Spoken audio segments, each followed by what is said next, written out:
Buonasera. A tutti voi buonasera e bentrovati a questo nuovo appuntamento con Effetto Friuli Giovani. Ci eravamo lasciati la scorsa settimana su una tavola imbandita con una simpatica riunione di famiglia, parlando proprio di cibo, guardando all'Expo 2005, abbiamo scoperto, parlando con i ragazzi, che quella della riunione attorno a un tavolo, soprattutto per la cena più che per il pranzo, è sempre un momento molto, molto particolare. Insomma, ci si ritrova, si parla, si solidificano gli affetti e di questo parleremo questa sera. Andiamo ad esplorare il mondo degli affetti, cercheremo di capire come i ragazzi vivono le amicizie, come vivono il rapporto con i genitori, come vivono, spetterà a loro raccontarlo se lo vorranno, un eventuale rapporto d'amore. Andiamo ad indagare sugli affetti questa sera, quindi ragazzi protagonisti più che mai. Le scuole che abbiamo questa sera sono il Cefap, Deganutti, Cecconi, Malignani e Stringer, ragazzi che sono un po' meno numerosi del solito questa sera, ma d'altra parte tanti sono in gita, quindi buon per loro. Ci seguiranno in maniera diversa questa volta e quindi insomma speriamo che si divertano, ma speriamo soprattutto di divertirci anche questa sera sentendo quanto i ragazzi avranno voglia di raccontarci. Saluto i prof che sono seduti tra di noi, grazie come sempre della vostra collaborazione. Seduto al posto d'onore abbiamo il prof Babbo questa sera, buonasera. Grazie, buonasera. Buonasera. E poi saluto le ospiti che abbiamo invitato per aiutarci ad affrontare, a sviluppare il tema di questa sera, Silvana Cremaschi, che buonasera. Salutiamo, buonasera, neuropsichiatra. Saluto anche Cristina Galluzzo, grazie anche a lei per essere buonasera. In studio, psicologa, psicoterapeuta, opera presso il consultorio familiare di Udine dell'azienda per l'assistenza sanitaria numero 4 Friuli Centrale, così abbiamo detto tutto in maniera corretta, aggiornandoci ai tempi che cambiano.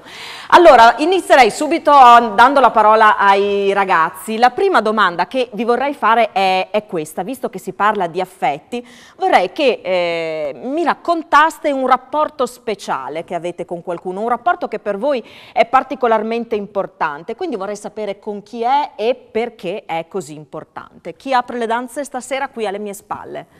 Allora, buonasera, mi chiamo Giada. Io volevo raccontare due rapporti speciali che ho con due persone.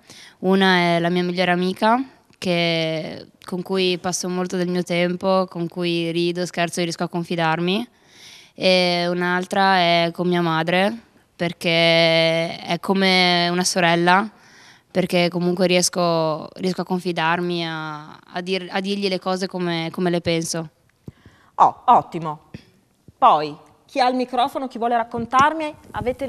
Prego, prego. Mi chiamo Mary, sono del Cecconi e il rapporto che ho avuto è stata una ragazza che si chiama Rebecca, che ha anche partecipato a questo programma e infatti cantava ogni volta. Sì. E ho frequentato con lei 3 anni al Cecconi, adesso si è trasferita in Inghilterra. Ecco, raccontaci perché è importante questo rapporto. Siete comunque riusciti a mantenerlo nonostante... Sì, a parte che da piccoli ci conoscevamo già e andavamo in chiesa insieme e infatti alcuni dicevano che eravamo anche sorelle perché ci assomigliamo, siamo magre, quindi dicevano così in questo senso. Il fatto che adesso non sia più vicino? Sì, c'è una molta mancanza, infatti anche in classe, anche quando finiamo scuola ci incontravamo, facevamo tante cose insieme. Ma adesso che non c'è è molto diverso. Vi siete organizzate diversamente? Riuscite a sentirvi? Siete rimaste sì, in contatto? Tramite WhatsApp come sempre. Ecco, sì. Quindi comunque i mezzi di comunicazione sono di supporto, vi consentono insomma di mantenere questa relazione nonostante la distanza. Qualcun altro? Dove è andato a finire il microfono? Prego. Buonasera, sono Simone e il rapporto speciale che ho con una persona è la mia ragazza, con cui sto insieme da 3 anni. E con cui senza di lei diciamo che non riuscirei a stare perché mi rende la persona più felice di questo mondo. Beh, che bel messaggio, che bel messaggio. Raccontami un po' che cosa rappresenta lei per te. Hai detto già delle cose molto importanti, ma raccontaci qualcosa di più del legame. 3 anni a questa età, tra l'altro, sono anche parecchi, no? Ecco, raccontaci di questo legame, anche come è cambiato un po' nel corso di questi 3 anni. Boh, diciamo che si è sempre più intensificato, adesso ho anche avuto un buon rapporto con la sua famiglia, perché con la mia non è un granché, quindi con loro sono riuscito a crearmi questa altra famiglia e anche mi hanno insegnato un importante valore, che chi dona amore riceve anche amore. Che bello, avanti, passa il microfono così ci raccontate qualcos'altro. Poi ovviamente ci ritorniamo, però era per fare un giro d'apertura. Prego. Buonasera, mi chiamo Marco e anch'io volevo parlare del rapporto che ho con la mia ragazza. Stiamo insieme da 1 anno e 3 mesi e siamo felicemente impegnati entrambi. Il nostro rapporto è un rapporto a distanza, lei è in Puglia e io sono qua in Friuli. Dove vi siete conosciuti? Su Facebook, ecco. tramite un gruppo dove praticamente io faccio sia chitarra che canto, e quindi in questo gruppo si condividevano le nostre cover, la chitarra, i nostri canti, le canzoni preferite, e lei mi ha sentito cantare, si è innamorata della mia voce a quanto pare e abbiamo cominciato a sentirci e dopo 2 mesi ci siamo fidanzati. E la cosa che mi è piaciuta di più è che il rapporto con i suoi genitori è stato subito molto positivo e mi hanno accettato subito come suo ragazzo, anche perché non ha avuto un passato molto facile con gli altri ragazzi che ha avuto. E niente, siamo felici insieme e speriamo che questa storia possa durare per ancora molti anni. Anche tu utilizzi molto le possibilità, le opportunità offerte dai nuovi mezzi di comunicazione per relazionarti? Anche perché è obbligatorio farlo in questo caso, anche perché essendo distanti dobbiamo utilizzare Skype, WhatsApp e Facebook. E di persona ogni quanto riuscite a vedervi? Ci siamo visti per la prima volta a settembre dell'anno scorso e queste vacanze di Natale ci siamo visti per 10 giorni e la prossima volta che ci vedremo sarà quest'estate, sperando 2 mesi. Addirittura, sì. Vi siete organizzati bene. Abbiamo già raccolto una serie di elementi importanti. La mamma, le amiche vicine e lontane, le fidanzate anche queste vicine e lontane, i mezzi di comunicazione sempre molto presenti. Raccontaci qualcosa anche tu, cosa aggiungi? Quale ingrediente aggiungi? No, io il mio rapporto speciale col mio migliore amico che ho conosciuto in questi studi. Wow. E la prima volta che sono venuta qua appunto l'ho visto e ho detto ah cavolo, era carino inizialmente e poi dopo diciamo che si è evoluta la cosa, da cotta è diventato migliore amico e abbiamo un bellissimo rapporto perché comunque nonostante tutti gli impegni della settimana, perché siamo tutti e 2 molto impegnati, lui più nel sociale, io più a scuola, e riusciamo comunque a sentirci e la cosa che mi piace più di lui è che il suo come stai, chiedermi come sto è molto, non so, lo prende molto sul serio, perché non è un come stai e se gli rispondi bene si ferma lì, ma anche ti chiede magari come mai o tutte queste cose che diciamo ti fanno sentire apprezzata anche per le piccole cose. Non è la classica domanda scontata, sì, insomma, che di tu solito dici una domanda... Sì, esatto, cioè di solito come stai, capita spesso che è come stai, bene, bene, tu, bene, bene, e poi si cambia completamente argomento, o magari non sto molto bene ma si sorvola. E quindi... O magari spesso non si ascolta neanche la risposta, esatto, no? E quindi sì. Io ti chiedo subito una cosa, c'è qualcuno che dubita sul fatto che questa sia solo un'amicizia? Perché questa è un'altra dei luoghi comuni, quella dell'amicizia tra un ragazzo e una ragazza. Lui ha l'amorosa, quindi inizialmente sì, c'è stato molto vocifero tra gli amici, però poi diciamo che la cosa... hanno visto che è andata oltre, diciamo, quella fase in cui si poteva dubitare e quindi hanno capito che la nostra era veramente un'amicizia solida. Che cosa ti dà di diverso, o di più o di meno anche, un'amicizia con un ragazzo rispetto a quella con una ragazza? Non lo so, cioè secondo me avendo anche una migliore amica, ciao Laura, per non scontentarla, e no, secondo me è molto bello il confronto magari su temi con cui, cioè con la migliore amica magari si parla in un determinato modo, per esempio i ragazzi, magari gli dice oh guarda mi sento con un ragazzo e lei cerca diciamo non lo so, il dettaglio, oddio ma come si comporta con te questo e quell'altro, invece lui è più ma ti fa star bene, non sei sicura che, cioè mi mette molti grilli diciamo in testa. Ti offre una prospettiva diversa. Sì, esatto. Bello, anche questo aiuta il confronto. Prego. Ciao, io sono Andrea Vezio e vengo dal Malignani. E l'amicizia di cui volevo parlare è appunto quella che ho con lui, che è diciamo, il mio migliore amico. Ci conosciamo da tantissimo, da 12 anni, dalla prima dell'asilo. Appunto anche oggi siamo qua assieme. Mi aveva invitato lui, diciamo, perché... Giustamente dice, visto l'argomento non puoi mancare. No, sono venuto anche volte scorse, però comunque inizialmente era stato lui a chiamare me e appunto abbiamo condiviso sempre tutto, fin dall'asilo, le elementari e le medie, poi comunque continuiamo a vederci sia per uscire assieme o per il calcio, che comunque riusciamo appunto a trovarci nello sport, appunto non avendo più la scuola come la scuola in comune, e ecco questo. Ecco, il fatto di non essere, da un certo punto in poi, di non essere più compagni di classe ha cambiato un po' le cose, il fatto che non ci fosse più comunque questa presenza scontata, no? Tante ore al giorno. No, non essere più a scuola, appunto, non essere più a scuola assieme riduce le ore in cui ci si vede, ma se appunto è un'amicizia duratura come la nostra, bastano anche quelle 2 o 3 ore dell'allenamento, della partita o il sabato sera, che comunque rimane importante, e un'amicizia di qualche anno fa di certo non la può sostituire. Passa la parola al tuo amico a questo punto. Sì, io sono Christian. Beh sì, ha detto praticamente tutto lui, ci conosciamo da tanto e penso che sia un'amicizia duratura, soprattutto con lui, ma anche con tutti gli altri, ma con lui è un legame forte d'amicizia e penso che difficilmente ci separeremo più avanti. Quante volte vi sentite tramite messaggino, insomma? Ma penso che 5 volte a settimana, anche tutti i giorni. Sì, penso di sì. Quando ti capita qualcosa e dici questa gliela devo raccontare, no?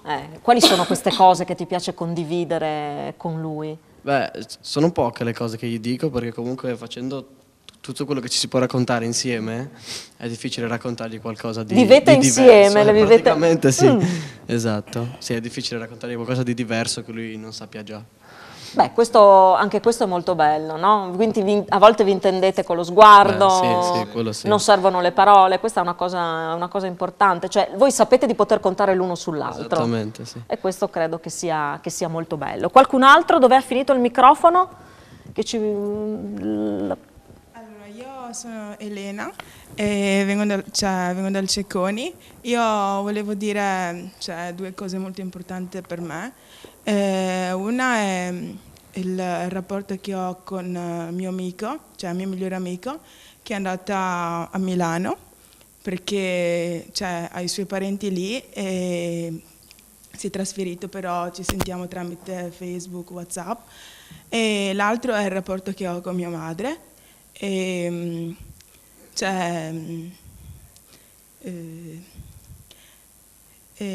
lei è come una roccia per me. È il tuo punto di riferimento? È il mio punto di riferimento. Quando c'è problemi posso anche parlare con lei. E poi, come aveva detto Mary, il rapporto che avevamo con Rebecca, quella ragazza che cantava, e anche se tipo ci sentiamo tramite WhatsApp e Facebook, però come aveva detto Mary il rapporto non è uguale, Sentite la mancanza Tutti entrambe. Torniamo per un attimo sulla tua mamma, no? Tu ti confidi con lei, le racconti quello che ti succede? Cioè, diciamo, alcune cose sì, tipo quando si tratta dei consigli le chiedo e poi... Quando c'è qualcosa che non va, lei lo capisce subito? Sì, anche se dico tutto a posto, però continua a chiedermi cosa ho. Capisce che c'è bisogno di indagare, di farti qualche domanda e alla fine cedi, le racconti quello che non va? Cioè, non tutto, diciamo. Fino a un certo punto. Ok, allora ci fermiamo, c'è una pausa per la pubblicità, poi ci rivediamo. A tra poco. Eccoci nuovamente in diretta, il mondo degli affetti al centro di questa puntata di Effetto Friuli Giovani. I ragazzi hanno già cominciato a raccontarci dei loro rapporti importanti. Mi hanno fatto tra l'altro notare che a inizio trasmissione ho parlato di un Expo 2005 e ovviamente 2015. Per fortuna ci sono le loro menti fresche che ci tengono, insomma ci correggono. Allora, ritorniamo ai rapporti speciali, indaghiamo ancora un po'. Raccontaci anche tu un rapporto per te particolarmente importante. Buonasera. Io sono Noemi. Allora, penso che il rapporto più speciale che io abbia è quello con la mia gemella. Nel senso che, sempre assieme da quando siamo nate e anche noi quando ci siamo separati il primo anno di superiori è stata dura, molto. Per il resto avete fatto sempre, eravate sempre in classe insieme? Sì, sempre. Quindi, ma ecco, questa è stata una scelta dei vostri genitori? Il fatto di essere sempre assieme, sì, era anche un aiuto perché compiti assieme, stesse cose, e poi invece ognuno ha la propria strada, come è giusto che sia. E niente, noi ci guardiamo e ci capiamo, anche se come tutti i fratelli e le sorelle litighiamo, però dopo 2 ore ci guardiamo in faccia e iniziamo a ridere come per dire sì, che cavolata aver litigato per niente spesso. E molte volte non ci raccontiamo proprio tutto, però appunto basta che se una sta male anche l'altra e quella che sta bene cerca fa la deficiente in modo che quell'altra stia almeno un po' sorrida. Almeno vi alternate, insomma, nei momenti diciamo negativi e positivi. Sì. Ecco, è difficile però forse spiegare fino in fondo, no, il rapporto che si crea tra due gemelli. Questa è una cosa che incuriosisce sempre moltissimo, no? Come riuscite voi a spiegarlo? È una cosa che sorprende anche voi, questa intesa, no? Questo capirsi? Ogni tanto si pensa, magari almeno io, lei non lo so, però si pensa che se non avessi una gemella, cioè se fossi, fra virgolette, figlia unica, e io sinceramente non arrivo a immaginarmi, e non so come, penso sia difficile immaginare di avere una coppia che è uguale in tutto, però appunto è difficile spiegare il rapporto che si crea, perché non sono le persone che lo creano, è creato da subito, dalla nascita, quindi è difficilissimo da spiegare. Senti, parlavi ogni tanto di qualche discussione, è normalissimo, Giusto, insomma, come c'è tra gli amici, c'è forse anche di più tra fratelli, tra sorelle. E quali sono i motivi che vi spingono ogni tanto a litigare? Oddio, lei ha il letto subito davanti alla porta e lei puntualmente lascia lì qualcosa, tipo io entro, luce spenta e inciampo, e quindi ogni volta grida perché, o se no, ma cose banalissime, tipo una lascia aperta la finestra e in pieno inverno, allora litigare, ma appunto dopo un po' si torna subito normali, ecco. Grazie anche a te, vai. Salve, sono Matteo e vengo da Alberzi, prima avevo omesso di dirlo. Ecco, vedi, così mi hai fatto fare un secondo errore, ma questa volta non è colpa mia, No, dai. questa è colpa mia. Sono Matteo e i miei rapporti speciali sono principalmente con 2 miei grandi amici con cui ho condiviso tutta la vita e con cui non ho mai litigato. Davvero? Mai? Non c'è mai stata una discussione. Da piccoli ci pestavamo ed era divertente, però non quello per questioni... non rientra nei litigi. Non rientra nei litigi. E con loro sì, ho condiviso esperienze, sono cresciuto perché ci siamo aiutati a crescere a vicenda. Ma abitate o abitavate vicini? Avete Sì, frequentato le stesse scuole? Sì, abitiamo vicini, adesso io e quest'altro mio amico facciamo la scuola insieme, l'altro fa un'altra scuola, però questo non è che ci ostacola. Non ha inciso in alcun modo. Quanto tempo passate insieme? Ultimamente poco perché gli impegni sono veramente tanti, però se c'è l'occasione ci si vede per fare una bicchierata. La cosa più importante per te di questo legame qual è? Le cavolate, perché le cavolate le puoi fare da solo, però se sei in gruppo con degli amici fidati vengono ancora meglio. Beh, raccontaci, scusa, cosa sono queste cavolate? Cosa saranno mai? Scherzi fatti a tipo, noi facciamo gli estate ragazzi con l'oratorio e quindi o si prende in giro il parroco facendogli gli scherzi oppure si fa gli scherzi agli animatori più grandi. Vi riescono bene? Noi siamo i maghi degli scherzi. Ah, vedi, buona sapersi, sappiatelo tutti qua. Passa il microfono, dai, così sentiamo. Allora, io ho un bellissimo rapporto con mia sorella, che è più piccola di me. Quanti anni avete di differenza? 5. Però non abbiamo mai litigato. Questa noi. È la prima volta Questo che la sì, sento. è Gli amici è un conto, ma tra sorelle mai una lite? Mai. Parliamo quasi di tutto. Sì. Non avete neanche voi, siete nella stessa camera, scusa se ti faccio una domanda per curiosità. Ognuno la propria camera. Sì. Ho capito, frequentate gli stestessi amici, perché 5 anni non sono proprio pochissimi di differenza. No, sono sì abbastanza, però riusciamo a capirci lo stesso, io lei e lei me. Avete un buon rapporto. Dov'è finito? Prego.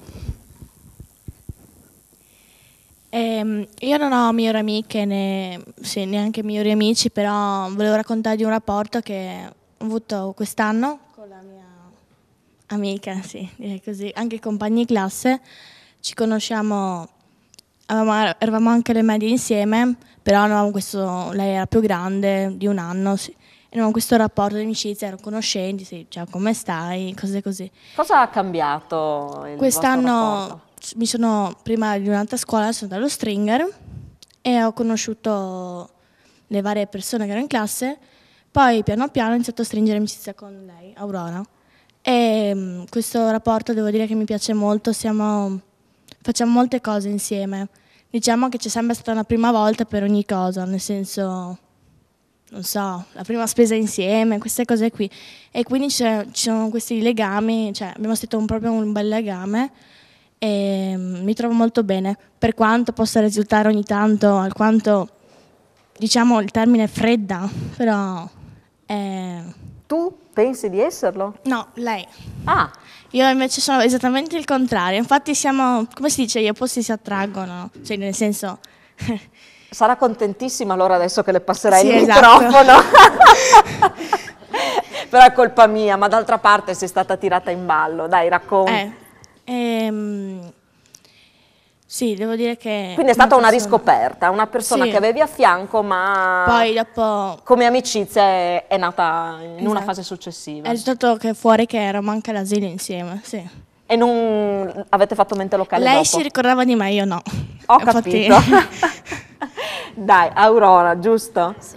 Allora raccontaci il tuo punto di vista. Diciamo che sì, Martina l'ho conosciuta quest'anno, anch'io. Inizialmente lei era una ragazza molto sociale rispetto a me, io tendo ad isolarmi.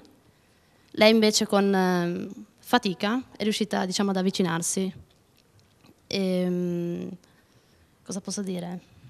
Hai detto ho detto anche troppo. No, non volevamo insistere. Che cosa ti piace di lei? Questa è una domanda. Grazie. Solitamente non rispondo neanche ai messaggi a queste domande, però va bene, quindi è una ragazza molto dolce, diciamo così. Spesso vuole attirare l'attenzione. Sì. Non so cosa dire. Dai, basta, non insistiamo oltre. Però è bella anche questa cosa di due persone che fanno un percorso insieme, però solo a un certo punto si scoprono amiche, no? Sì, comunque avendo fatto l'asilo insieme, poi le medie, conoscendola quest'anno, sì, è una brava ragazza e... Che brutto ammetterlo. Io. Proprio qua. Comunque sì, sono contenta che lei sia riuscita a sciogliermi un po'. Ti ha dato fastidio un po' all'inizio, magari che qualcuno volesse... Sì, sia invadente in me, cioè nella mia vita, però piano piano sta riuscendo a sciogliermi, sì. Bene, bene, sono contenta. Passa il microfono così dai, chiudiamo il giro, ci facciamo raccontare qualcos'altro prima di... Io mi chiamo Emanuele, sono dello Stringer e la persona con cui ho il più bello rapporto forse è mia madre, che nonostante la lontananza, diciamo, e riusciamo sempre comunque a tenerci in contatto tramite i social. Posso chiederti, se non sono indiscreta, perché la lontananza? Perché è andata a vivere in Sardegna e quindi ci vediamo raramente. Vi sentite spesso? Ogni giorno. Ah. Ogni Chi giorno. chiama? Chi chiama chi? Ma ci sentiamo più via messaggio. Ah, ok. Anche perché tra la scuola e i vari impegni il messaggio toglie meno tempo al tutto. Senti, ha aggiunto la distanza qualcosa al vostro rapporto? Qualcosa sicuramente avrà tolto, ma magari qualcosa anche aggiunto? Forse l'ha rafforzato un po'. Sì? Sì. Perché comunque ogni giorno, ogni mattina comunque ci sentiamo, il come stai, come diceva prima la ragazza, è un come stai vero, non è un come stai giusto per dirlo. Bene, allora ci fermiamo, andiamo in pubblicità, tra poco. Eccoci tornati in diretta con Effetto Friuli Giovani. Vado a questo punto dagli ospiti, dopo aver raccolto un po' di informazioni dai nostri ragazzi. Comincio da Silvana Cremaschi, perché mi pare che siano venute fuori già tante cose, insomma, no, molto interessanti. Abbiamo sentito parlare di rapporti diversi, con la mamma in particolare, che insomma l'abbiamo sentita nominare più volte, poi le amicizie, il migliore amico, la migliore amica. E poi anche i messaggini, nuovi mezzi di comunicazione che vengono sfruttati per tenere salde anche le relazioni a distanza, siano esse di amicizia o d'amore. Insomma, cominciamo a tirare le prime somme di quello che stiamo ascoltando. Beh, a me sembra che abbiate detto delle cose bellissime, perché intanto c'è un filo conduttore, sia quando parlavano della mamma che dell'amica, del fratello, della sorella o dell'amorosa. Un aspetto era, quando mi guarda, quando mi chiede una cosa, ci tiene davvero alla mia risposta. Ecco, allora una cosa importante, mi pare che avete detto, è che noi abbiamo bisogno di sapere di essere importanti per qualcuno, in modi diversi, no? Diverso con la mamma, col moroso, con la sorellina o con altri. Però mi chiede come sto e ascolta, no? Chiunque essa sia. E l'altra cosa che mi sembrava importante era il senso della distanza, che mi fa aumentare ancora di più il desiderio di avere l'altro vicino. Mi sembra una cosa molto profonda e molto importante. Siete bravi, siete grandi, ragazzi giovani ma pieni di profondità, no? Per cui noi abbiamo bisogno di un amico, abbiamo bisogno di qualcuno che ci faccia sentire a casa, e anche questo in tanti l'avete detto. Quando sto con lui, quando sto con lei, mi sento che c'è qualcuno che mi accoglie, che mi ascolta.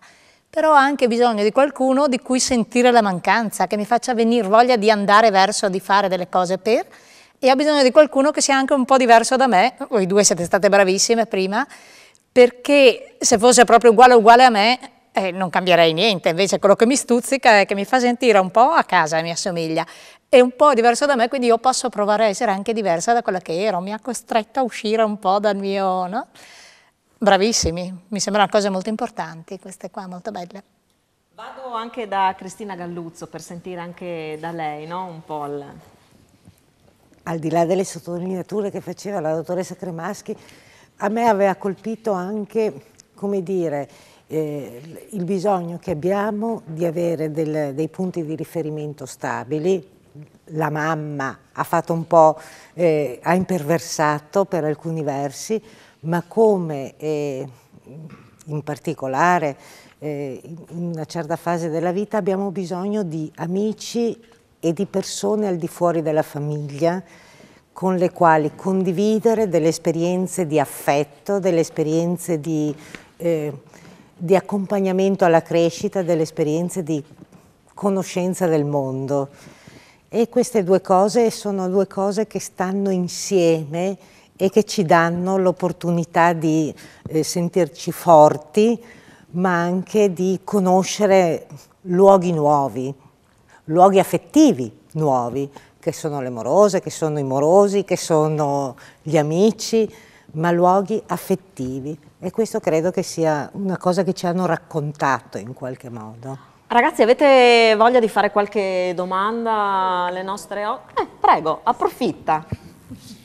Volevo fare una domanda all'ultima persona che ha parlato. Sì, alla Cristina. Che non mi ricordo i nomi. Mi sono sempre chiesta perché noi adolescenti, non solo gli adolescenti, ma anche gli adulti hanno sempre bisogno di una persona vicino, cioè di una persona non solo come punto di riferimento, ma anche come per aprirsi, cose del genere. Non so spiegare. Siamo degli animaletti sociali, tutti noi, grandi, piccoli, anche anziani, siamo dei soggetti che hanno bisogno di stare insieme agli altri, perché insieme agli altri possiamo conoscere molto meglio noi, ma possiamo anche conoscere altri modi di affrontare la realtà. E questo ci serve, ci rispecchiamo, no? La Silvana diceva, parlava di questo meccanismo che abbiamo, che è una grossa risorsa che noi abbiamo e ci piace.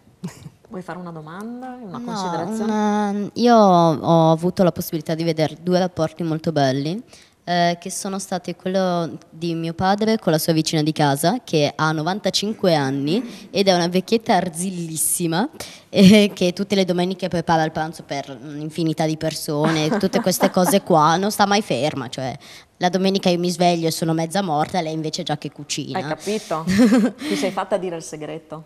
Non, ha detto che non ce n'è uno, ma è di vivere la giornata, cioè di... Hai detto poco. Sì, boh. Comunque il loro rapporto è nato perché appunto mio padre si è trasferito e loro hanno coltivato questa amicizia e io vedo che uno ha veramente bisogno dell'altro, ma non solo per le cose quotidiane del tipo accompagnami a fare la spesa o non lo so, vieni a pranzo da me, ma anche per, non so, la domenica mattina loro si bevono il caffè uno a casa dell'altro, dipende perché hanno le terrazze attaccate, oppure anche cioè quando magari mio padre ha qualcosa da dirgli magari su di me, che magari ne combino qualcuna, dopo... Succede spesso? No, ogni tanto. No, ogni tanto. E comunque... E lei prende le tue difese? No. No. No, io sono, cioè il suo punto di vista è molto particolare, ma lasciamo perdere. Perderemo un'intera. Ma influenza tuo papà su questo? Sì, è quello che mi fa paura. Perché alla fine io non le sento dal papà, ma le sento dalla signora Maria, perché il papà alla fine manda avanti lei, no? Perché avendo più carattere, avendo più saggezza, eccetera, alla fine le ramanzine le sento da lei. Cioè domenica a pranzo davanti a tutto il resto della famiglia, che ormai è una famiglia allargata, e io mi sento le ramanzine tra un pasto e l'altro. Quindi le tue domeniche, i tuoi pranzi domenicali sono molto piacevoli? Sì, almeno mangi bene? Sì, si mangia veramente bene. Oh, vedi. Però ognuno collabora, è quello il bello. Al pranzo? Al pranzo. Questo per riallacciarci al cibo dell'altra volta, dell'altra Expo puntata. 2015. Ok, grazie per averci raccontato anche questo. Volevo chiedere, abbiamo così preparato qualche aforisma che serve un attimino a darci qualche spunto di riflessione. Allora chiederei di preparare il secondo, quello di Plutarco, perché poi si riaggancia, quando ce l'avete pronto ce lo fate vedere, si riaggancia a quanto abbiamo detto. Ecco qui: non ho bisogno di un amico che cambia quando cambio e che annuisce quando annuisco. La mia ombra lo fa molto meglio. Questo per dire appunto il discorso che si faceva prima, no? Che si cerca magari qualcuno complementare piuttosto che qualcuno che sia uguale a noi. Visto che hai il microfono, ti ritrovi in questo o magari a te piace qualcuno che la pensa esattamente come te, sempre come te? No, assolutamente. Secondo me, per una cosa che a me piace molto appunto delle mie amicizie in generale è che si hanno molti punti di vista diversi. Non so se era italianamente corretto, mi importa. Sì.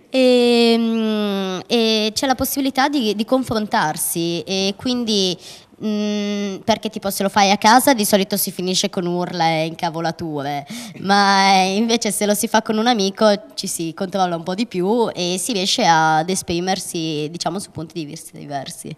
Ecco, qualcun altro che mi dica qualcosa a tal proposito? Dove è finito il... Vai, facciamolo passare. Sull'aforismo? Sì. No, perché stavo seguendo. Vabbè. No, il discorso è questo: se c'è un tuo amico che a un certo punto ti dice no, guarda, che non è come dici tu, in qualche maniera ti contraddice, questo ti dà fastidio, ti fa piacere, stimola il confronto? No, mi dà fastidio. Sì. Tu quindi vuoi la tua ombra? No. Vuoi qualcuno Cioè, che la pensi come te? No, perché nel gruppo sono quello che ha meno ragione solitamente, no? Però io porto avanti la mia idea, qualsiasi sia l'idea, appunto. Vabbè, però... Ti scontri spesso, quindi quando sei in gruppo? Tantissimo. Sì, ma poi naturalmente non insultando robe. No, un confronto, sempre nell'amicizia, insomma, esatto, acceso. Esatto, sì. Non riesci mai a convincere tu gli altri? Fai sempre parte della minoranza? È difficile riuscire a fargli capire la mia idea, anche se so che è sbagliata, come ho detto, continuo comunque. Ma allora, visto che siete vicini e che ci avete raccontato di questa vostra grande amicizia, non vi contraddicete mai? Cioè non avete mai un'opinione diversa e quindi magari fra di voi vi dite no, forse non è proprio come dici tu? No, ma io e lui non abbiamo mai litigato, penso. No, ma non serve litigare, avere un'idea differente non è che necessariamente porta a un litigio. Sì, l'abbiamo avuta, ma senza, non grandissime cose. Da lui l'accetti? Cioè, se lui ti fa un'osservazione, una puntualizzazione, ti dà fastidio lo stesso? Anche Sì, mi dà fastidio qualsiasi persona, sì.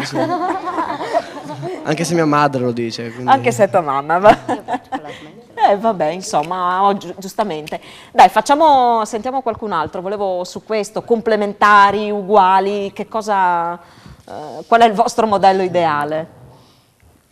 Sinceramente, con la persona che credo di avere il rapporto migliore, estranea alla famiglia, perché comunque io in famiglia ho un buon rapporto con tutti i membri della famiglia, ma con la persona con cui ho un buonissimo rapporto, che appunto non fa parte della mia famiglia, è un continuo litigio, perché se io dico A, lei dice B. È normale, succede ogni giorno, e quindi in una settimana può capitare anche di litigare 3-4 giorni su 7, ma è più che normale ormai diventato. Non è tanto il litigio in sé, perché comunque alla fine le cose si risolvono perché sono sciocchezze, però un'idea diversa comunque, sempre un altro punto di vista, è sempre qualcosa di nuovo. Riguardo appunto ad aforismi, a me piace dire vivi ogni giorno come fosse il primo, perché se è l'ultimo giorno non c'è più niente da fare, ormai sei andato. Se è il primo giorno della tua vita invece hai una vita davanti per scoprire e conoscere cose nuove, persone nuove e per imparare sempre di più. Quindi come fosse l'ultimo? No, perché domani non ci sono più, no. Ma come vivi ogni giorno come fosse il primo, secondo me porta a cercare delle risposte in più, a cercare sempre qualcosa di nuovo e puntare sempre più in alto. E con la persona con cui riesco a dialogare, anche se ci discuto tantissimo, perché è così, riesco comunque a portarmi sempre a un livello un po' più su, sempre qualche conoscenza, qualche punto di vista. C'è qualcosa da imparare. Sì, quelle sciocchezze che mi sfuggono, ma che grazie a questa persona riesco ad acquisire. Prepariamo intanto il primo aforisma, magari lo facciamo vedere, poi visto che si avvicina la pubblicità lo commentiamo dopo, ma così lanciamo un altro spunto riallacciandoci poi al discorso che è venuto fuori più volte, quello appunto sui social network. Un Facebook dipendente mi ha detto: ho fatto 500 amicizie e in un giorno. Io non le ho fatte in 86 anni.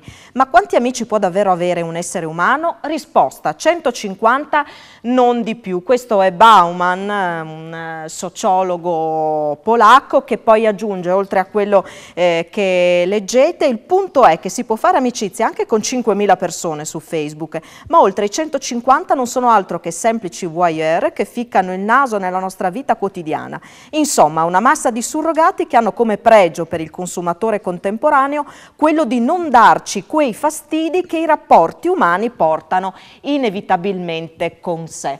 Allora, ci pensiamo su un attimo, c'è la pubblicità, poi ripartiamo da qui, dagli amici su Facebook e poi gli amici veri, quelli reali. A tra poco. Eccoci di nuovo insieme, ci eravamo lasciati poco prima della pubblicità con una citazione del sociologo polacco Bauman relativo alle amicizie su Facebook, contrapposta insomma alle amicizie reali. Allora, vai, visto che hai il microfono, intanto tu hai un tuo profilo su Facebook. Sì, ho un profilo Facebook. E quanti amici hai su Facebook? Non ne ho idea, sinceramente. Tanti, pochi? Sì, abbastanza, penso. Ecco, se qualcuno Comunque... ti chiede, anzi, io ti chiedo, tu quanti amici hai? Cosa mi rispondi? Penso che si continua sulle dita di una mano, come si dice. Sì, ne ho di veri, proprio 3. Ecco, un amico vero, chi è? Cioè, nel senso, non il nome e cognome. È l'amico che anche se non vedi ogni giorno, comunque appena lo rivedi è come se il tempo non fosse mai passato. Bella, mi piace questa definizione.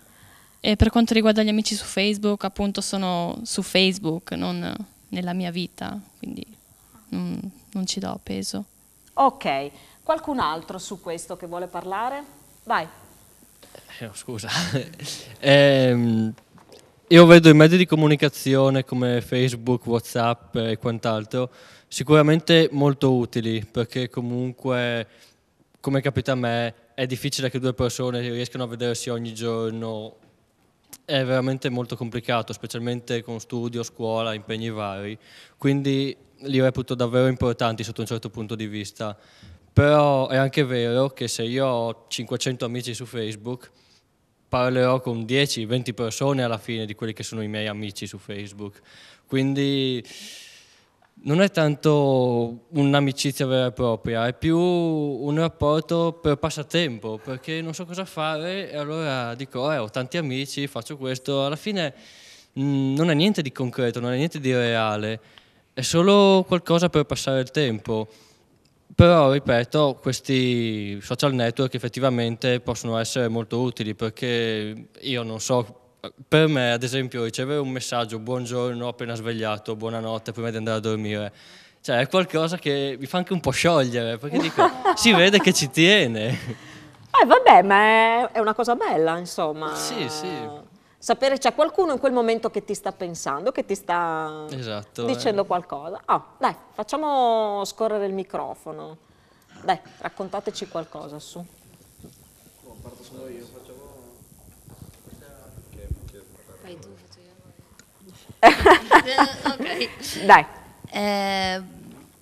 Io penso di avere molti amici su Facebook, di cui neanche la metà penso di conoscerli veramente. Molti magari li ho conosciuti, li conosco di vista, magari un ciao veloce la mattina o cose del genere quando li incontri in giro, ma non è che ci parli poi molto. Ma allora, quando uno accetta, come si suol dire, un'amicizia su Facebook, lo fa perché, anche se appunto magari è poco più che una conoscenza o magari poco meno di una conoscenza, la si accetta perché funziona così questo social? Perché? No, non è che la si accetta perché funziona così, perché puoi anche rifiutare l'amicizia. Certo, ma appunto, infatti la domanda è perché uno l'accetta, se poi sono magari anche meno che conoscenti, persone che ogni tanto incroci e alle quali dedichi un saluto. Allora, perché certe volte perché vuoi conoscere gente nuova, molte delle volte, o magari perché vedi, che ne so, una persona ti chiede l'amicizia, tu vai a vedere il profilo di quella persona, non dico che lo trovi interessante, ma vedi magari che ci sono delle cose, delle passioni che può avere in comune con te e pensi che potrebbe nascere un'amicizia. Quanto si va su Facebook per curiosare sulla vita delle altre persone? Tanto. Si va solo per quello alla fine. Ecco, allora quello che diceva il sociologo non va tanto, che per quanto è 86, almeno quando ha fatto questa considerazione, ne aveva 86, non va tanto lontano dalla realtà. Dai, allora sentiamo qualcun altro, vai. Io non ho più di 100 amici su Facebook, perché anche se mi chiedono l'amicizia non li conosco, non li accetto, perché anche se lo accetto non mi scrive e quindi non è inutile per me. E gli amici veri quanti sono? Faccio la stessa domanda anche a te. Quanti amici hai? Tu cosa mi rispondi? 10, 5. Che anche loro neanche scrivono, però scrivono raramente come stai. Ok, qualcuno che pensa invece di avere davvero tanti amici, intendo amici reali, non stiamo più parlando di Facebook, ho decine di amici, c'è qualcuno che... certo. Secondo me bisogna definire amici a sto punto. Dimmi. Perché ci sono delle persone che per esempio ti considerano amica dopo che magari l'hai visto a una festa o l'hai visto 2 o 3 volte e siete già amici. Ma con calma, pianino, tutte queste confidenze. No, E allora per te chi è l'amico quindi? No, l'amico secondo me innanzitutto devi conoscerla, una persona per definirla amica. Quindi secondo me questo porta via del tempo e quindi bisogna spenderci del tempo nelle amicizie. Quindi penso che una persona che vedi 2 volte nella tua vita e ti considera amico, c'è qualcosa che non quadra. Nel senso che magari poi dopo può nascere la cosa, ovviamente, conoscendosi però, perciò non penso... Ci vuole del tempo. Ci vuole del tempo. Ed è bella anche questa cosa che bisogna dedicarsi, no, poi agli amici, perché diventino e perché restino poi soprattutto, no, tali? Eh sì, perché se diciamo... Beh, come diceva non so chi, ha detto che ha degli amici che comunque non sente per tanto tempo, però quando ci si rivede è come se non ci fosse mai stata questa distanza. O questa pausa. Sì. Questa pausa. E, secondo me ci sono quelle tipo di amicizie, però per altre, tipo, non so, per la mia migliore amica, il mio migliore amico o gli amici diciamo più stretti, io penso che bisogna dedicarci del tempo, perché comunque se ti perdi delle cose alla fine, non è che poi ogni volta che ci si vede bisogna fare il riepilogo della vita, è un po'... Allora, visto che hai il microfono, visto che si parlava anche dei nuovi mezzi, non fare quella faccia. Abbiamo parlato del tuo papà, no? Oddio! Ma insomma, d'altra parte. Allora, è successo che sei stata ripresa, nel senso dalla telecamera, non ripresa nel senso di sgridata, come fa la signora 95enne, amica di tuo papà. Maria. La signora Maria. Ciao signora Maria. Che non mi guarda, ma glielo facciamo vedere su YouTube, perché dopo mi vuole vedere. Sarà diventata anche famosa a questo punto. Insomma, ti abbiamo visto mandare dei messaggi al tuo papà, non solo dei messaggini, ma vi mandate anche messaggi vocali, vero, tra di voi? Sì, perché, allora, innanzitutto io e il papà ci vediamo poco, perché comunque lavora dalle 8 del mattino alle 7:30 di sera e non abitando neanche insieme è difficile, diciamo, vedersi e sentirsi. Se fosse per lui penso che mi terrebbe al telefono tutto il giorno e vorrebbe sapere esattamente cosa faccio ogni istante della mia vita, non tanto per apprensione, che è anche quello, ma vabbè, ma anche perché comunque vuole condividere, essere partecipe di quello che ti succede. E ogni tanto ti secca questa cosa? Sì, perché per esempio gli dico: papà, sto uscendo con gli amici, oddio, chi sono? Ma come si chiamano? Ma che scuole fanno? Questo e quell'altro. Però, il famoso terzo grado. Sì, manca solo la lampada e siamo a posto. No, comunque quando sono con gli amici poi inizia: ma cosa state facendo? Ma stai bevendo? Ma a che ora torni? E tutte queste cose che, papà, sono con gli amici, ciao. Ogni tanto lo stoppi. Ogni tanto lo stoppo. Però comunque, appunto, ritornando ai messaggi vocali, secondo me, io almeno li uso perché comunque il messaggio scritto, diciamo, comunica ma non dà sensazioni. Invece sentendo la voce, anche se molto storpiata, perché il telefono fa questo effetto, e secondo me riesce a trasmettere di più. Cioè anche dire: papà, ho preso 8 in matematica, speriamo, e scriverglielo piuttosto che dire: oh papà, ho preso 8 in matematica. Cioè uno può leggerlo come vuole, nel senso C'è C'è l'interpretazione, un'interpretazione, invece se glielo mandi vocale, cioè, non ha molte vie di fuga. Allora, prego la regia di preparare alcuni SMS, sono tratti dalla rete, insomma, sono degli scambi appunto di messaggi tra genitori e figli, che magari non sono neanche reali, però insomma penso siano anche un po' rappresentativi degli scambi di messaggio, no? Allora, basta papà, non ce la faccio più. Cosa c'è? Chiede il papà. Basta limiti e obblighi, voglio libertà, voglio divertirmi e con mamma è impossibile. Adesso non lo vediamo più, è sparito, eccolo Lo posso qua. capire, però... Oddio, no, la vista non è così. Lo posso capire, però fino a che stai a casa è così, dice il papà della serie, sei sotto questo tetto, rispetti le regole. E quindi ho deciso, me ne vado e non ci provare a fermarmi. Cosa dice il papà? Oh no! E il papà chiede, posso venire con te? Vuole scappare anche lui dalla mamma e dalle regole. Voglio qualcuno che mi racconti di questo, limiti e obblighi. Quante volte le regole diventano motivo di scontro con i genitori? Se lo diventano, dai, passa qui così.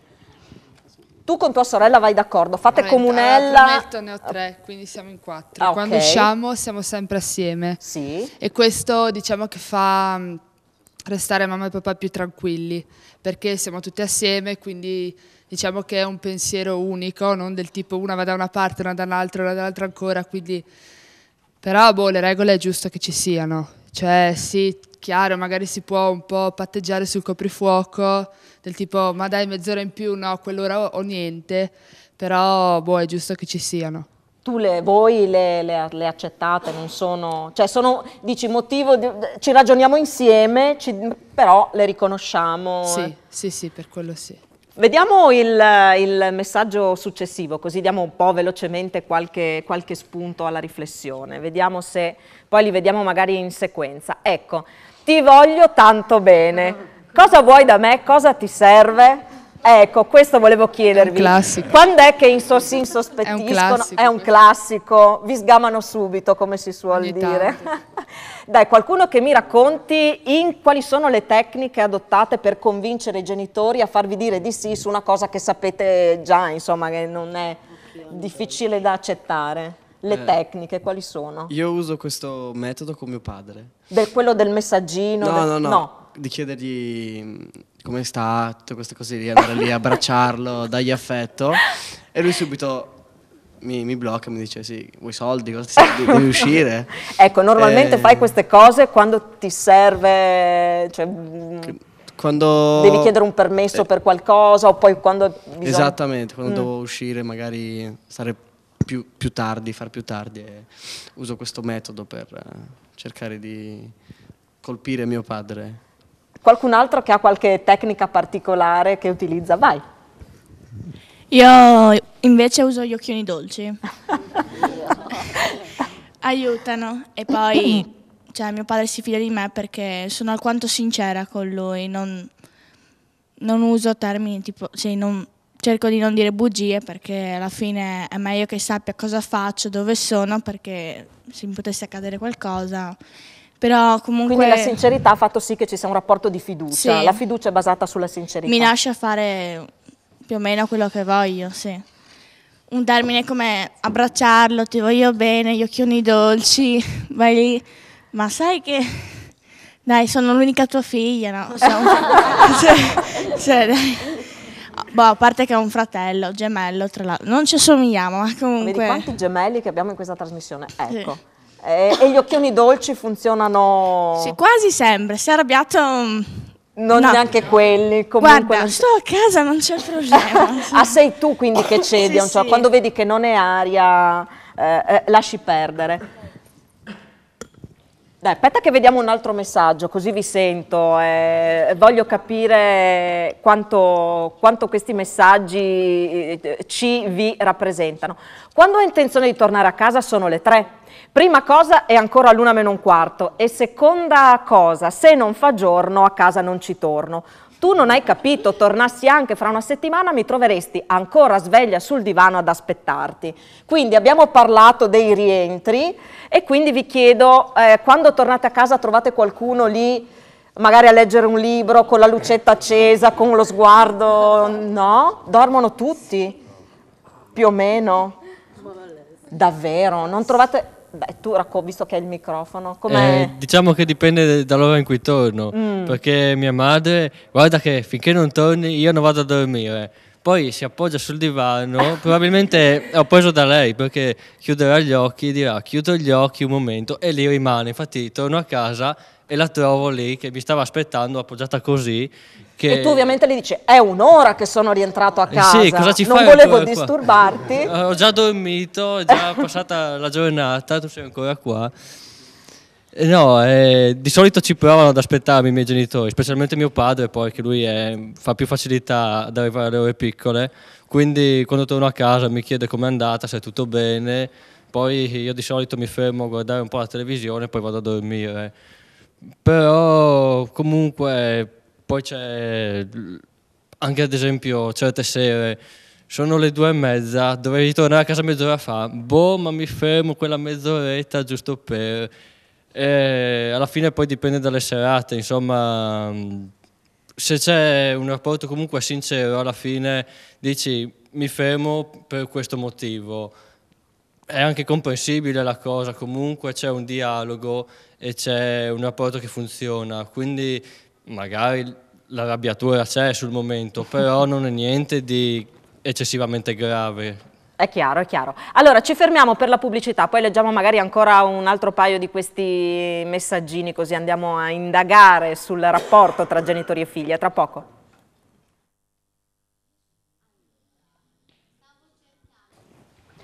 Eccoci di nuovo insieme, stavamo leggendo qualche SMS tipo che ci racconta un po' insomma del rapporto tra genitori e figli, rapporto insomma che a volte si sviluppa anche attraverso i telefonini, con i messaggi vocali, con WhatsApp e tante altre cose. Andiamo a leggerne un altro allora, così cerchiamo di capire se poi anche i nostri ragazzi si riconoscono in queste conversazioni. Allora mamma, com'è il nuovo telefonino? Finalmente anche tu uno smartphone. Mamma, perché non rispondi? Come si mette lo spazio? È questo un po' no, le mamme che però, insomma, diciamo la verità, ce la mettono tutta per riuscire a stare al passo coi tempi. Le vostre ce la fanno a stare al passo coi tempi? Vai. Assolutamente no. Un po' di tempo fa io e mio padre abbiamo fatto questo regalo alla mamma, abbiamo detto attivati, insomma abbi la tecnologia anche tu tra le mani ed è stato tutto inutile perché chiamarlo telefono portatile non vuol dire che ce l'ha sempre attaccato, quindi quando le si scrive, noi abbiamo il gruppo io, mia madre e mio papà, così scrivo le cose una volta senza scriverle tutti e due e si chiede mamma come stai? E risponde il papà, io bene, ma ho chiesto alla mamma, passa un'ora, passano 2 ore, la mamma non risponde mai. Arrivati a casa a pranzo, mio padre fa, ma noi ti avevamo scritto sul gruppo. Ah, ma non mi era arrivato. Impossibile, WhatsApp ti dice che ti fa vedere che ti è arrivato, quindi è inutile che dici scusa. Ma no, io non so come si fa. Quindi le mamme hanno questo rapporto impossibile con i telefoni. Chi ha invece una mamma abilissima con gli smartphone? Nessuno. Il nonno, aspetta, facciamo il nonno. Il nonno come? Il mio caro nonno, pace all'anima sua, e non con il...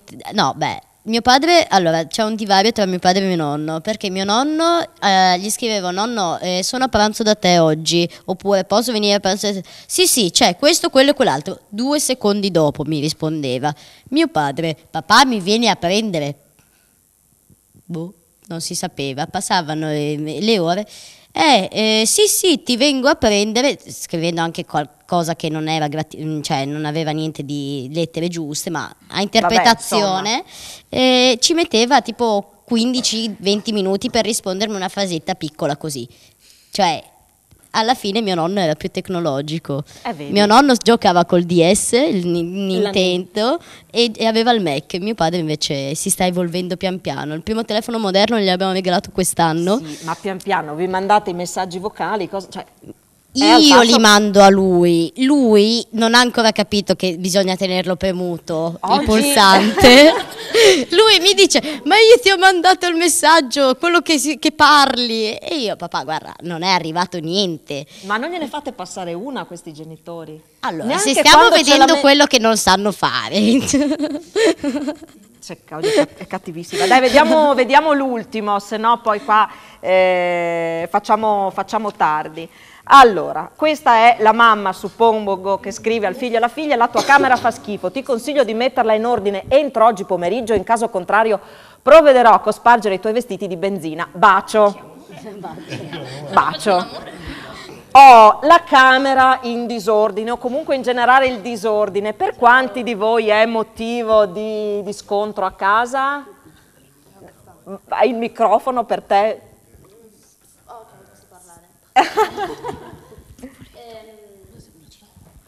Diciamo che a primo impatto, parlo della mia camera ad esempio, entri, potrebbe essere quasi presentabile, quasi. Mai aprire un armadio, la palanca, non proprio, però sì, ho questo rapporto con mia mamma che rompe, diciamo, le scatole, sì, per la camera in ordine, però... Ma esistono non è mamme così... che non rompono le scatole per la camera in ordine? Io non credo.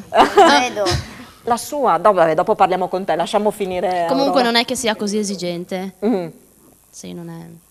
Cioè nel giusto, insomma, giusto, sì. in maniera comprensibile, insomma, d'altra parte. Allora, passiamo il microfono. Dopo...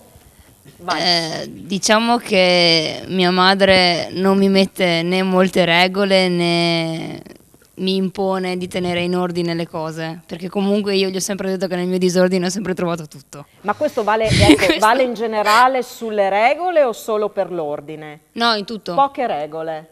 Sì, cioè lei non mi aspetta la sera quando torna a casa, cioè lei dorme. Ti dà un orario entro il quale rientrare o neanche quello? No, mi dice un orario, perché molte volte qualcuno deve venirmi a prendere, o mio fratello ecco. o il suo compagno. No, non è che stia con l'orologio a mandarmi messaggi quando arrivi, cosa fai, cioè Ma vuole allora sapere con chi sei tu esco. che ti dai delle regole? Come funziona a questo punto? No, vuole sapere con chi esco e dove vado, ma è normale perché se mi succede qualcosa lei è responsabile comunque. Però so di mio come mi devo comportare, cosa posso fare e cosa non posso fare. So a cosa vado incontro se mi comporto in determinati modi. Quindi magari non è che le regole non ci sono, probabilmente la tua autogestione è condivisa da tua mamma, o tu dici proprio le regole non ci sono? No, cioè ce ne sono, però non è una di quelle... Rigorosa sì, nel... ok. Non è che rompe in quel senso. Non rompe, ecco. Passiamo il microfono, vai. Bene. Io non considero disordine, ma considero, cioè lo chiamo come arte creativa. Mia mamma mi rompe spesso, io la camera... È un'arte che lei ovviamente non capisce, comprende, non niente. capisce. Io sono molto disordinata in tutto e ho la camera sempre in disordine. Lei mi rimprovera sempre, ma alla fine si stufa lei e me la mette a posto lei. Beata te. Cioè proprio non ce la fa a vedere tutto quel disordine e quindi si mette lei al lavoro al posto mio. Tu sai che comunque si arriverà a quel punto per cui dici vabbè, sì, appunto. Ne approfitti? Ne approfitti. Abbastanza. Eccola. Però sì, io mi trovo bene, appunto, come diceva, ti riconosci in questo... nel disordine, perché trovo le mie cose, mentre quando sistema la mamma, dove hai messo? Allora, volevo tornare dalle nostre ospiti, facciamo un po' di nuovo il punto della situazione perché sono venute fuori tante cose, ci sono anche delle parole che ritornano, appunto le regole, la fiducia, la sincerità, il dialogo, il confronto, anche il litigio, insomma. Allora, facciamo un po' insieme il punto, poi magari se avete voi qualche domanda da fare ai ragazzi, volentieri. La discussione è passata, no? da alcune considerazioni sul rilievo che ha nella nostra vita, hanno le relazioni tra i pari come punto di forza per andare nel mondo, cioè i nostri amici sono le persone che ci aiutano, nelle quali ci riconosciamo. Qualcuno dice ma mi piace che i miei amici siano uguali a me, ma mi piace anche, qualcun altro diceva, che i miei amici siano diversi da me. Quindi l'amico uguale a me in qualche modo mi permette di rafforzarmi, l'amico diverso da me mi permette di vedere una parte del mondo che io non ho preso in considerazione. E siamo passati o ritornati, come dire, alla famiglia, che è quel posto da cui partiamo e che ci dà le regole, che ci dà i vincoli, ma che ci dà anche la sicurezza. Quindi queste, come dire, ci sono questi tre elementi, sicurezza, voglia di andare in giro o di andare fuori, di andare nel mondo, a conoscere il mondo, e quindi mi chiedevo come queste due cose stanno insieme, no? Il bisogno che abbiamo di sicurezza e la voglia che abbiamo di conoscere il mondo. E questa era una cosa. Un'altra cosa che mi aveva, come dire, un po' incuriosito era quando parlavamo di amicizia, più di affettività, parlavamo più della mamma. Quando abbiamo incominciato, avete incominciato a entrare a parlare di regole, i papà sono venuti fuori. Esistono anche quelli e come dire, quasi lo scontro sulle regole fosse spesso o più facilmente con i papà piuttosto che con le mamme. Mi chiedevo anche se è vero che ancora sono i papà quelli che comunque rappresentano la parte normativa o no. Beh, proviamo a sentire intanto una risposta, poi torno dalla... Vai. Io sinceramente a casa mia è il contrario da un po' di anni, perché il papà è più impegnato nel lavoro e a pensare alle cose burocratiche della casa, e quindi è la mamma che preme di più sulle regole. E anche per uscire il papà dice: dove devi andare? Ah, esco con degli amici stasera, bom bom, va bene. E quando lo diceva mamma dove vai, con chi sei, e che ora torni, chi ti porta, con chi sei, quanti soldi ti servono, tutte queste cose qua. Quindi penso che un po' la situazione del padre che comanda si sia un po' diminuita, perché alla fine le mamme cercano sempre di imporsi un po' di più. Dai, sentiamo qualcun altro, chi è che detta le regole, perché poi magari c'è un genitore che detta le regole, mamma o papà che sia, e l'altro magari che cerca, no, di mediare, o comunque che è più complice del figlio, e questo fa arrabbiare l'altro genitore che dice no, ma se io dico una cosa così deve essere, tu non puoi cambiare le carte in tavola. Dove? Vai. Per esempio, quando devo uscire o qualcosa da chiedere, lo chiedo sempre alla mamma. E lei però mi dice, sì, ma vai dal papà a chiedere. Ed è lui che mi dà poi alla fine il via libera, insomma. Quindi è il papà che da me, cioè a casa nostra, detta le regole. Ecco, se c'è appunto una regola che magari a te non piace, nella quale non ti riconosci, la mamma ti aiuta, sta dalla tua parte o... Dipende, a volte c'è la mamma che sta dalla mia parte, a volte invece c'è il papà. E quindi poi si arriva a delle conclusioni che piacciono a tutti e tre. Si trova il compromesso alla fine, anche questo è importante. Allora abbiamo la pubblicità, poi ci avviciniamo rapidamente al giro finale. Abbiamo ancora una decina di minuti da trascorrere insieme, mi dicono che c'è una telefonata, un papà se non erro, pronto? Buonasera Bruno. Buonasera Bruno. Mi sentite? Molto bene. Benissimo, grazie. Scusate se vi interrompo, ma è una mia curiosità, così vorrei parlare con la dottoressa psicologa, la signora Galluzzo. Galluzzo, sì. Sì. Dottoressa, scusi, io esercito nel mondo dello sport, alleno. Ho visto lì i ragazzi citare le regole, però come un qualche cosa che serve loro per costruire, per sentirsi anche più sicuri. Io mi trovo in certe situazioni con dei papà, per esempio, che vivono in simbiosi con i loro figli.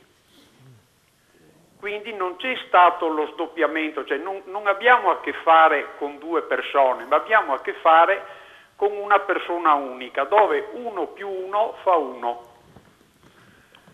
Questo per quanto riguarda per esempio il mondo dello sport. Poi parliamo del mondo della scuola, che cosa succede? La famiglia per incentivare, non so se possa essere un incentivo, a studiare il figlio, lo tiene a casa dagli allenamenti, ma come punizione. Ah, ho capito. Sì, no, mi scusi. Poi c'è ancora il campo del catechismo. Allora lì cosa succede? Che quando suona la campana il bambino è come un imputato, come uno che deve andare a catechismo, lì perché altrimenti c'è il commento del vicino, c'è il commento del parroco, c'è il commento di chi ne ha più ne metta.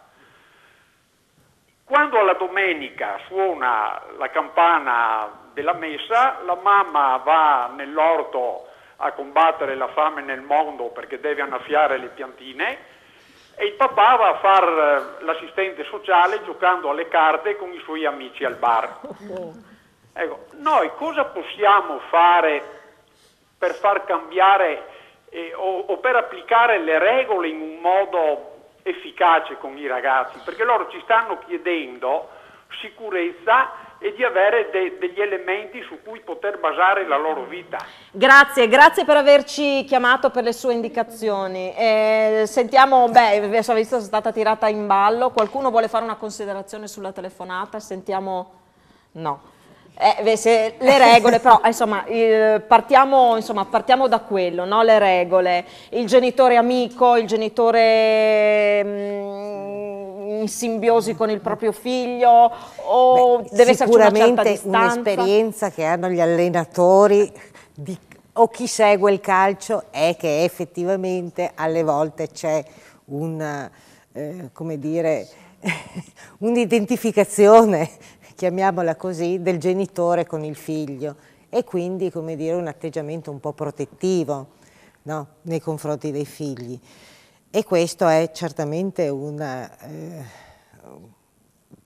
questione che va affrontata ed è una questione importante. Con l'ultima questione del suono delle campane, in qualche modo il Signore ci ricordava come nella insegnare le regole ai nostri figli dobbiamo prima di tutto eventualmente rispettarle. Dare l'esempio. No? Dare l'esempio e che è attraverso l'esempio che in qualche modo riusciamo ad insegnare ai nostri figli che esiste un sistema normativo, che è un sistema normativo che ci può aiutare. Insomma, i figli si educano con i fatti, non con le parole. Ecco, come si dice detto proprio, no? Normalmente, che è vero, che credo che questa sia un'esperienza anche, come dire, dei ragazzi che nel momento in cui mia mamma mi dice una roba e poi ne fa un'altra, devo dire che mi fa molto nervoso.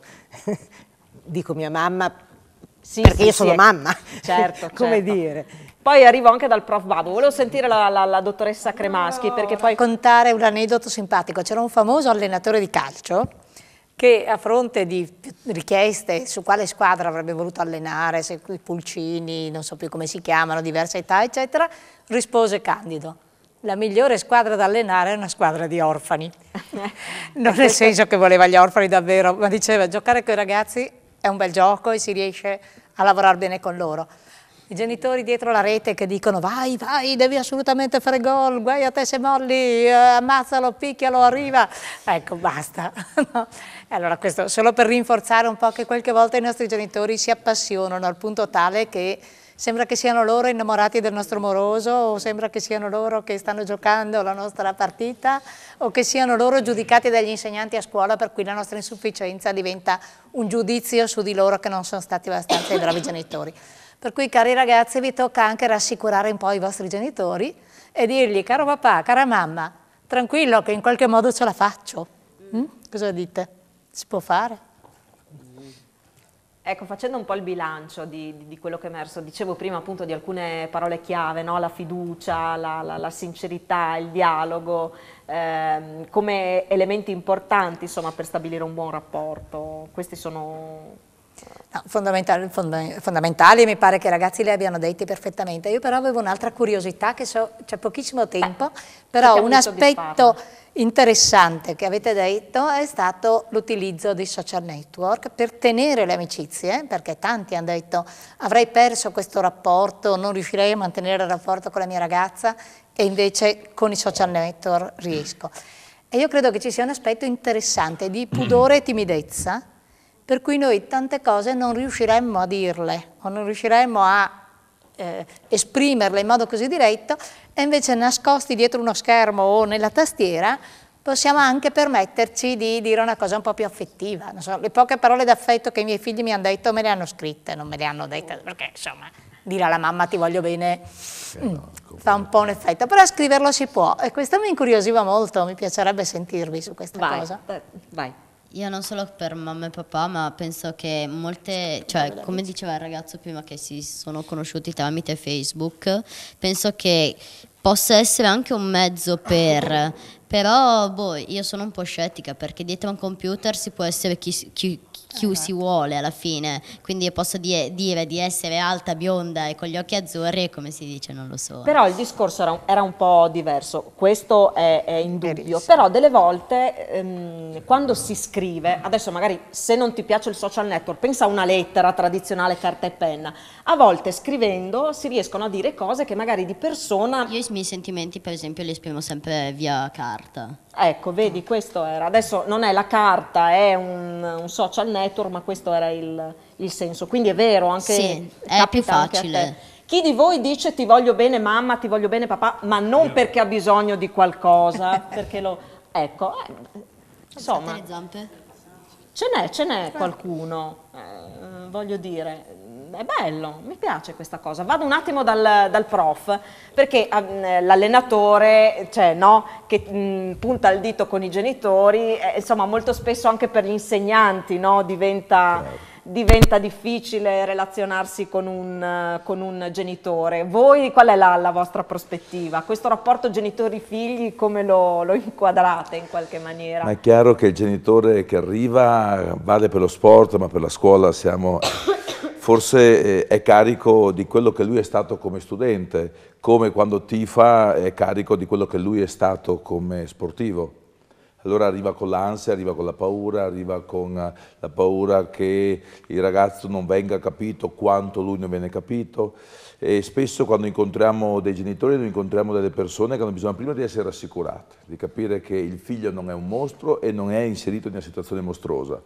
Il figlio è in crescita e quella situazione può essere invece stimolante per la crescita.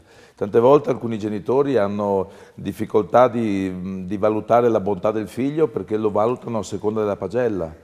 Allora sapete pure che in età scolare, questi ragazzi potrebbero confermarlo 1000 volte, in età scolare la bontà del figlio dipende dalla media dei voti e non certo tenendo conto che sono anche figli, che sono anche amici, che sono anche morosi, che sono anche 1000 altre sfere, no? Chiaro, questo è indubbio, però credo che il genitore persona poi è in grado di stare lì. Anche oggi mi è capitato con una mamma all'inizio molto rigida, poi invece di scherzare, di sorridere sulle caratteristiche della figlia e sul fatto che la mamma era identica. Ho detto: signora, si renda conto che lei non mi ha detto il suo nome, io ho riconosciuto sua figlia in lei, si renda conto di questo. Quando lei era con 1000 problemi, ma chissà mia figlia come diventerà, come crescerà, ecco, io dico: guardi, io parlo con lei e l'ho riconosciuta chiaramente, ecco, quindi diventerà come lei, meravigliosa, quindi non è un problema. È che noi l'ansia è una cattiva consigliera, chiaro, quindi il genitore che vi ama non a doppio ma triplo, quadruplo filo,